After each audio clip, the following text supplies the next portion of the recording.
Hello, I'm Mike McCulloch. Today I'm going to show you how you can do or predict dynamics in deep space far better than general relativity while being far simpler as well, just by using quantum mechanics with a dash of horizons. The theory is, of course, quantized inertia. So we start with Heisenberg's uncertainty principle, so that's shown here. So the uncertainty in momentum times the uncertainty in position is greater than or equal to h bar over 2, although in Heisenberg's original intention it was actually a rough equality that he had in mind. And we can rearrange this so we get the uncertainty momentum is h bar over 2 times the uncertainty in position. So that's fairly normal. But now I'm going to show you what a Planck mass accelerating within the cosmos looks like. So that's shown here in this diagram. We've got a Planck mass, the square. I've represented it as a square because we might as well just consider the simplest thing, because we don't actually know what size or shape it might be. So we take the simplest. And this Planck mass is accelerating to the right in the image. And so it will see a Rindler horizon to its left, which is fairly close, which has a distance of about c squared over a, where a is the acceleration and c is the speed of light from it. And then on the other side, the side is accelerating towards, the only horizon will be the cosmic horizon, very far away. So that's theta over 2, where theta is the cosmic diameter. So here we have this particle accelerating, and we have this equation, dp is h bar over 2 dx. So what does this mean?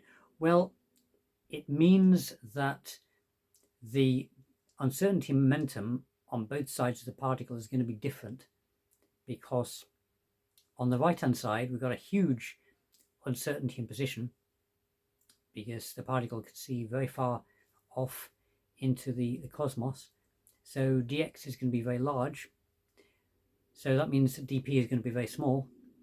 Whereas on the other side, the left hand side, we've got a very small uncertainty in position, because the distance between the object and the Rindler horizon is much lower, much smaller.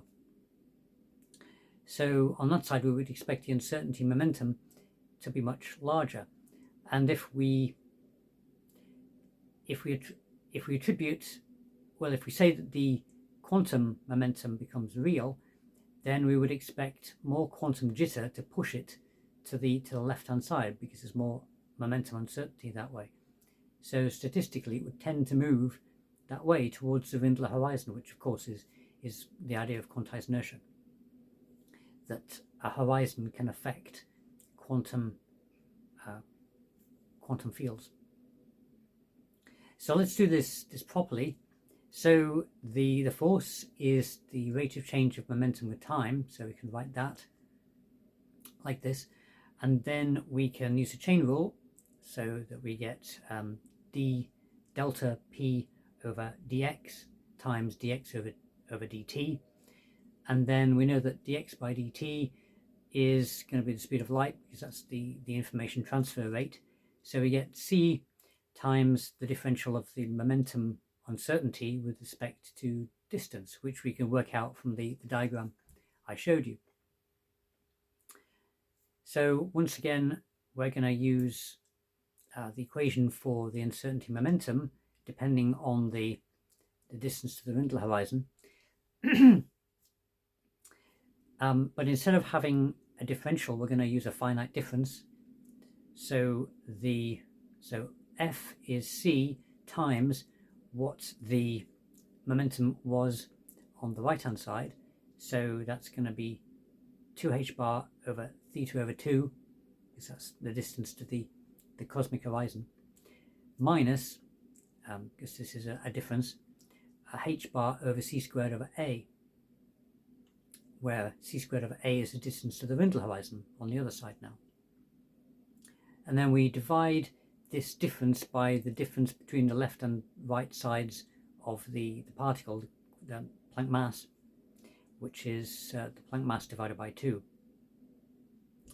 And if we put all that in and we simplify it, then we get this formula here, where F is equal to h bar over CLP, and this factor, if you work it out, it's a Planck mass, so that's nice and consistent, multiplied by a factor of 1 minus 2c squared over a theta.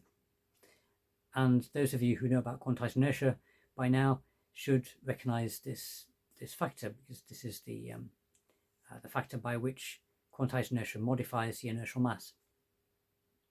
We have in fact derived quantized inertia in this simple way, and then that's multiplied by a. So what this basically is F equals ma, but slightly modified by this factor in the brackets.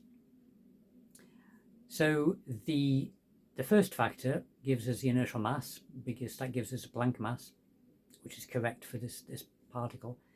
The second factor gives us a modification to the inertial mass, which happens to explain galaxy rotation without dark matter.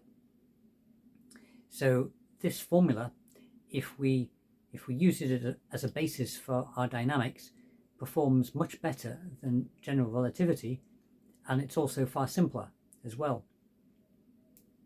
Also, it's more testable, because as shown in the schematic, it relies on gradients in a quantum background, and these gradients can be measured in principle. At least you could have something like a Casimir probe, where you have 2 plates and they damp the quantum vacuum between them, but the amount of their response will depend to some extent on the size of the quantum field outside them. So in this way, if we can make these very sensitive, we could measure the intensity of the quantum vacuum at each point, and we could test whether this mechanism is actually causing inertia and gravity as well. Okay, so I hope you've enjoyed this short, and I look forward to making another one for you tomorrow. Goodbye.